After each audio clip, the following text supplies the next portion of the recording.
Assalamualaikum warahmatullahi wabarakatuh. Salam bahagia Bapak Ibu guru hebat. Pada kesempatan kali ini kami akan menampilkan tutorial cara pengisian aplikasi Siap Kerja pada menu laporan kinerja di bagian buku kerja harian. Nah, tentunya untuk mencapai tahapan ini Bapak Ibu guru wajib yang pertama melakukan pengisian atau input SKP tahunan, kemudian di breakdown pada SKP triwulan, kemudian melakukan input klarifikasi ekspektasi, kemudian barulah kita bisa mengerjakan buku kerja harian. Secara urut seperti itu ya Bapak Ibu guru. Kita langsung saja pada browser Bapak Ibu guru. Kalau akan melakukan ini silakan login pada aplikasi Siap Kerja, kemudian akan tampil pada dashboard seperti ini. Klik menu laporan kinerja, kemudian klik buku kerja harian. Nah, ini adalah tampilan dari RHK yang sudah kita breakdown pada triwulan 2. Sekali lagi karena kita fokus pada triwulan 2, nanti yang kita kerjakan sementara adalah ini dulu. Ini yang kita selesaikan terlebih dahulu. Oke Bapak Ibu, ini saya sudah ada contoh, meskipun nanti saya contohkan hanya beberapa nih Bapak Ibu. Karena ini memang butuh dokumen bukti pendukung untuk melengkapi laporan RHK ini. Jadi kami sudah mengumpulkan ada 2 bukti yang bisa saya gunakan, tapi sifatnya ini masih yang simple nih. Kalau kita mau idealis memang harus lengkap sekali laporannya.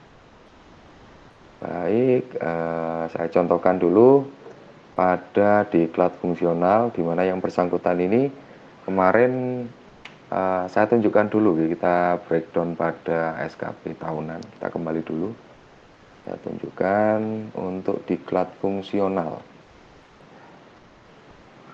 Untuk diklat fungsional yang bersangkutan ini, kemarin yang bersangkutan dalam waktu 1 tahun menargetkan ada 2 laporan. Kemudian pada SKP triwulannya yang bersangkutan ini untuk triwulan 2 ini sudah melaksanakan 1 kegiatan diklat fungsional yang bisa dilaporkan.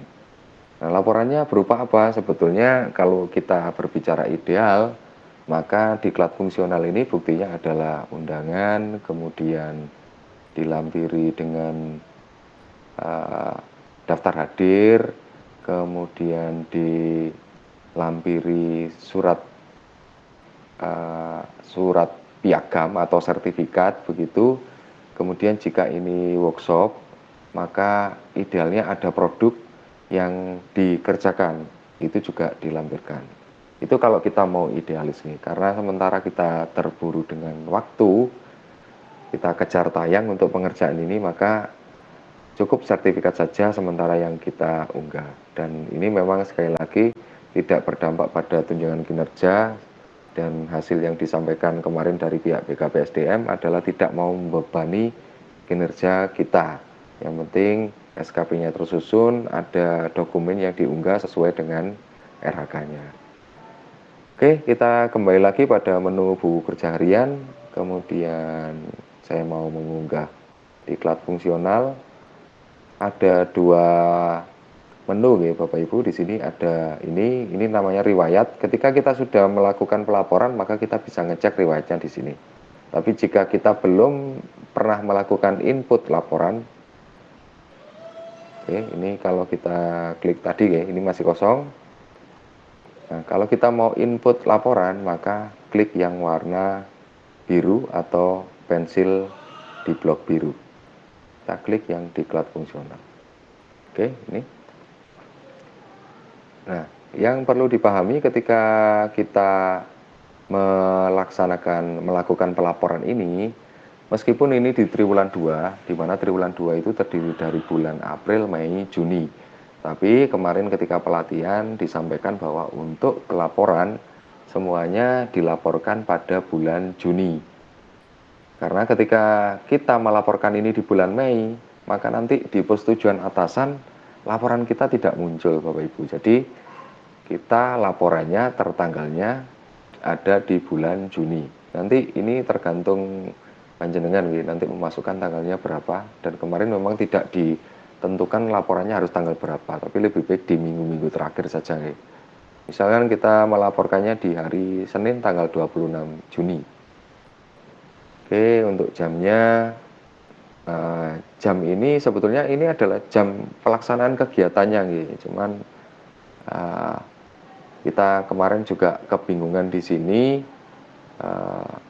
Mungkin nanti Bapak Ibu yang sudah mengerjakan dan sudah mendapat informasi dari lembaga lain atau dari kecamatan lain, mungkin ada masukan bisa melengkapi. Nanti silakan masuk di kolom komentar gitu. Ini saya cantumkan jam 7.200, kemudian selesainya jam 14 misalkan. Kemudian ini diklik apa Bapak Ibu? Ketika ini diklik dalam proses, maka pelaporan itu artinya kegiatannya belum selesai. Nah, supaya nanti ini dianggap selesai dan sudah terlaporkan 1, artinya kan ketika berbicara persentase, karena kita targetnya 2, kita lapor 1 berarti targetnya sudah terpenuhi 50%. Nah, supaya terpenuhi itu bagaimana ya? Klik selesai. Nah, catatannya apa ini? Karena ini berupa laporan untuk diklat fungsional, berarti laporan diklat fungsional. Dengan mau mendeskripsikan misalkan dalam kurung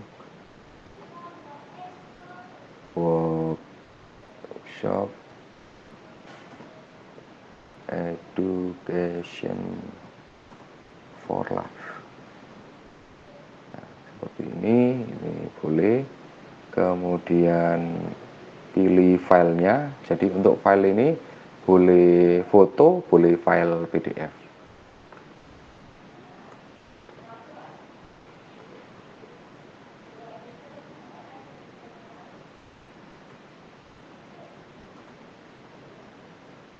Ini sertifikat workshop Hardiknas. Ini yang bersangkutan pernah mengikuti workshop dalam peringatan Hari Pendidikan Nasional di kecamatan. Kemudian kita pilih, kemudian klik open. Oke, KTY ini adalah output dari jumlah laporan yang kita unggah karena ini hanya 1, maka isi saja 1. Jangan lupa ini pastikan bahwa status kegiatannya ini sudah selesai. Kemudian klik simpan. Oke. Nah, mana yang tadi sudah kita laporkan? Kita checking. Oke, ini. Nah, kenapa masih tersisa 1 laporan? Padahal kan kita sudah lapor nih Bapak Ibu. Perlu dipahami Bapak Ibu. Kita klik dulu ya. Nah, ini dia. Kenapa masih tersisa 1 laporan? Karena di sini statusnya masih menunggu. Kenapa menunggu? Karena ini masih membutuhkan persetujuan dari kepala sekolah. Nanti ketika ini disetujui, maka statusnya nanti ini sudah selesai. Kemudian ketika kita kembali ke menu yang ada di sini, status ini nanti berubah, tidak tersisa 1 tapi 0 laporan. Maksudnya yang tersisa adalah kita sudah membreakdown tapi belum kita laporkan artinya masih tersisa. Ketika sudah kita laporkan ternyata masih tetap, berarti karena ini belum mendapat persetujuan dari atasan. Oke. Selanjutnya saya ingin melaporkan yang sebagai wali kelas saja. Oke. Nah, tertanggalnya berapa saya buat sama misalkan, atau di tanggal berbeda juga boleh. 07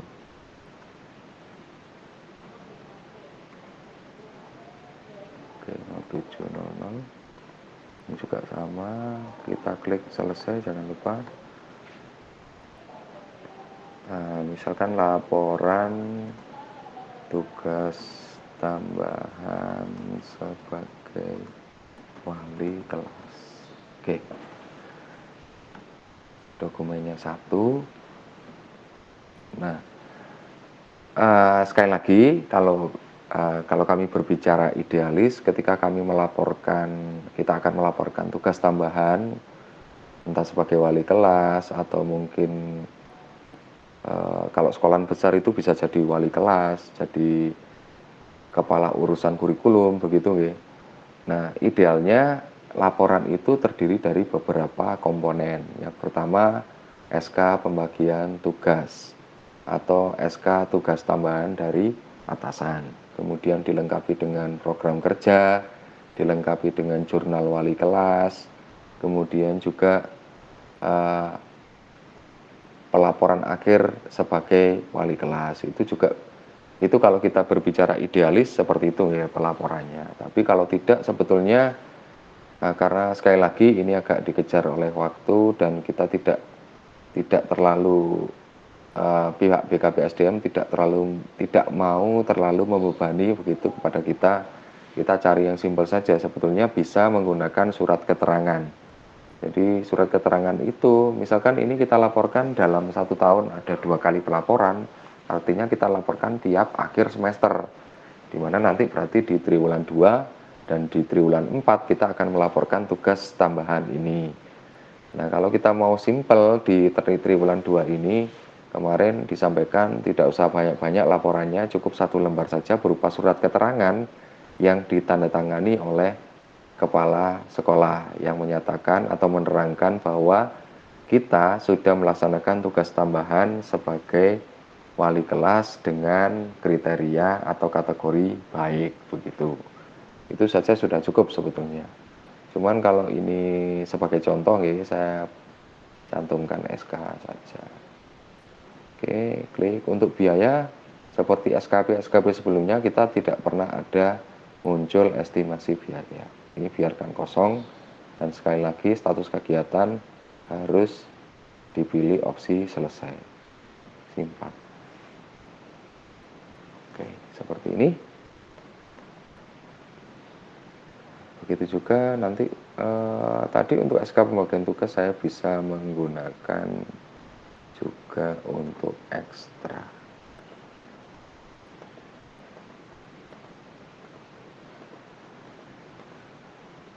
Laporan pembimbingan kegiatan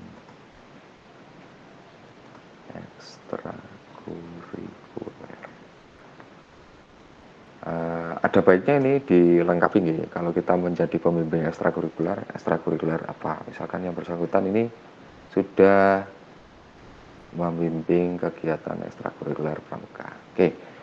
Sekali lagi, kami wajib menyampaikan secara idealisnya untuk laporan pembimbingan ekstrakurikuler. Ini yang pertama ada SK pembagian tugas atau SK tugas yang menyatakan bahwa kita ditunjuk sebagai pembina ekstrakurikuler, dilengkapi dengan program kerja, kemudian dilengkapi daftar hadir kegiatan ekstrakurikuler, daftar hadir siswa, kemudian jurnal kegiatan ekstrakurikuler, kemudian kegiatan-kegiatan yang diikuti dalam kegiatan ekstrakurikuler, misalkan kegiatan jelajah medan karena ini pramuka ya, kemudian kemah, kemudian mungkin pesta siaga, ada foto dan lain-lain, kemudian di akhir ada daftar nilai ekstrakurikuler. Itu kalau kita berbicara idealisnya seperti itu. Ke depan mudah-mudahan kita nanti bisa melengkapi seperti itu. Oke, kemudian klik pilih file, dokumen apa yang menjadi bukti pelaporan, kemudian klik simpan. Oke. Nah, seandainya misalkan, oh ternyata saya kok salah nih.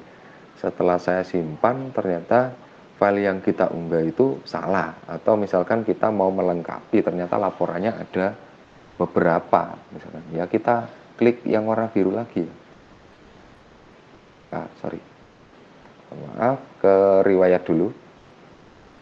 Oke, ini ternyata ini salah, kita mengunggahnya bukan laporan ekstra, ternyata laporan yang lain, kita salah tempat unggah, ya diedit saja seperti ini. Kita akan dikembalikan, misalkan jenengan laporannya itu supaya lebih kuat ada ada link gitu nggih. Misalkan ada link foto-foto kegiatan, ya dicantumkan saja di catatannya ini. Misalkan sekolah punya website, di mana kegiatan ekstrakurikuler itu diposting di website tersebut. Nah, link websitenya itu bisa jenengan cantumkan di sini, misalkan dalam kurung apa, HTTPS apa, alamat websitenya, itu nggih. Itu untuk memperkuat saja. Oke, saya batalkan dulu. Oke, sekali lagi ini statusnya masih menunggu karena ini masih membutuhkan approval atau persetujuan dari atasan. Oke, demikian Bapak Ibu. Kalau nanti misalkan mendapat persetujuan bagaimana? Di sini akan berubah nih warnanya. Oke, demikian. Ini untuk pengisian capaian kerja harian. Mungkin ada masukan, kritik dan saran, mungkin ada juga referensi dari pemateri lain, itu nanti bisa melengkapi sekaligus mengkoreksi apa-apa yang kami kurang dalam hal penyampaian atau salah dalam hal penyampaian. Ini sekali lagi kalau jika ada kesalahan kami mohon maaf. Demikian Bapak Ibu guru hebat untuk tutorial penginputan atau pelaporan buku kerja harian dan persetujuan dari atasan. Untuk tutorial yang berikutnya tentang menu capaian kinerja, kita akan sambung pada video tutorial yang berikutnya. Baik, demikian, terima kasih. Wassalamualaikum warahmatullahi wabarakatuh. Salam bahagia Bapak Ibu guru hebat.